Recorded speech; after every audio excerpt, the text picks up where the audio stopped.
Chapter 4: Adapted Athletics.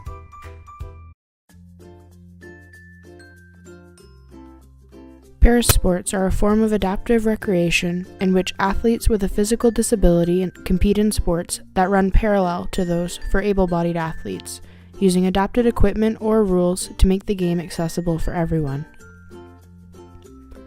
Time and time again, research into adaptive recreation has shown that sporting activity is very important for the physical well-being of people with a disability, or the rehabilitation of those who have suffered a traumatic injury. Given how integrally linked to school spirit and culture athletics are on a university campus, what role does adapted athletic technology play in the higher education experience? And how did this technology come to be available to these young athletes?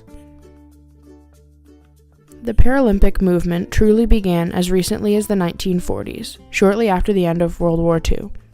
With a large number of injured soldiers and civilians disabled during combat, Parasport offered a fantastic method of treatment and rehabilitation for young men and women accustomed to living an active and competitive lifestyle. The man behind the Paralympic movement was a German neurologist named Ludwig Guttmann, a leading pre-World War II neurologist. A great believer in sport as a method of rehabilitation, Guttmann established the Stoke Mandeville Games on July 28, 1948, in order to coincide with the starting date for the opening ceremony of the 1948 Olympic Games in London. In doing so, Guttmann brought about the first parasport competition for wheelchair athletes, involving 16 injured servicemen and women with spinal cord injuries, who took part in a seated archery competition. These games would later become the Paralympic Games, under the governance of the International Paralympic Committee, which first took place in Rome, Italy, in 1960, featuring 400 athletes from 23 countries. Since then, the Summer Games have taken place every 4 years, and in 1976, the first Winter Games were held in Sweden, and as with the Summer Games, have continued to take place every 4 years.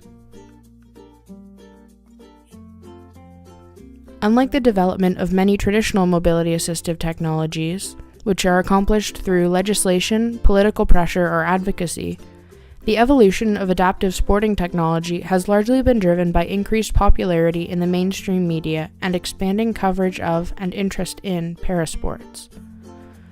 With each passing Paralympic Games, the television, radio, and social media coverage has steadily increased, allowing many people with disabilities to realize the expansive opportunity that awaits them in parasport, and in turn fueling the development of increased available technology. Like a runner carefully selects which running shoes to run with, a para-athlete needs to be fitted for the sport wheelchair they will use, which sprint leg they run on, or which model of hockey sledge they will skate in.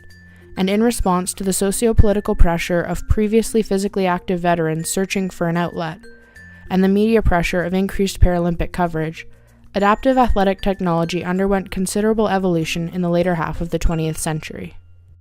The earliest sports wheelchairs, or sports chairs, stemmed from the everyday manual chair that was originally used to participate in adapted athletics. As parasports continued to become increasingly competitive, however, the desire for ultra-lightweight, rigid chairs with better maneuverability led to the production in 1978 of the world's first sporting chair, called the Quickie, by Marilyn Hamilton, Jim Okamoto, and Don Hellman. The Quickie wheelchair was unique for both its improved performance and the introduction of customization. Following suit, many other wheelchair manufacturers soon released models tailored to an individual athletic requirement of the ever-expanding varieties of parasports, and in response to research produced in the 1990s about ergonomics, energy consumption, and repetitive stress injuries in elite para-athletes, these chairs continued to develop.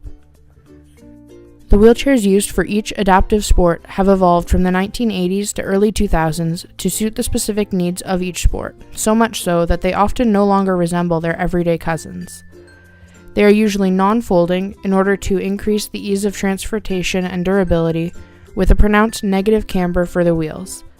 This camber, or tilting of the wheels, other than providing the sports chairs their signature aesthetic, gives stability, maneuverability on tight turns, and overall reduces the energy cost of the movement to the athletes. Sports chairs are also now made of composite, lightweight materials, often the entire chair weighing less than 25 pounds. This limits shoulder and wrist injuries due to repetitive strenuous movements which are involved in moving a more heavy chair.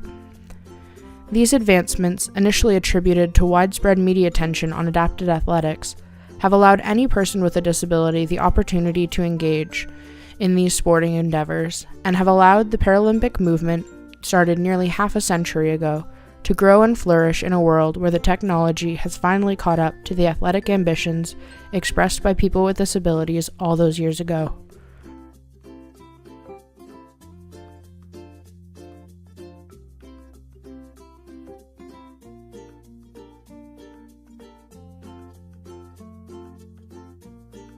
With the increased media attention of parasports, students with disabilities, having achieved physical, academic, and social parity with able-bodied students, now expressed a desire to compete athletically as a representative for their institution in varsity and intramural sports. Knowing this culture of athletic admiration in post-secondary education, it is reasonable to expect that para-athletes would desire to represent their institution with growing interest in parasports, further increasing the pressure on engineers, researchers, and post-secondary education to afford them these opportunities. The advancements of mobility-assistive athletic technology, such as sports wheelchairs, have allowed students on campuses to compete in non-adaptive and adaptive sports with their able-bodied peers. After all, at an institutional and recreational level, anyone can participate in parasports, regardless of whether or not they have a disability.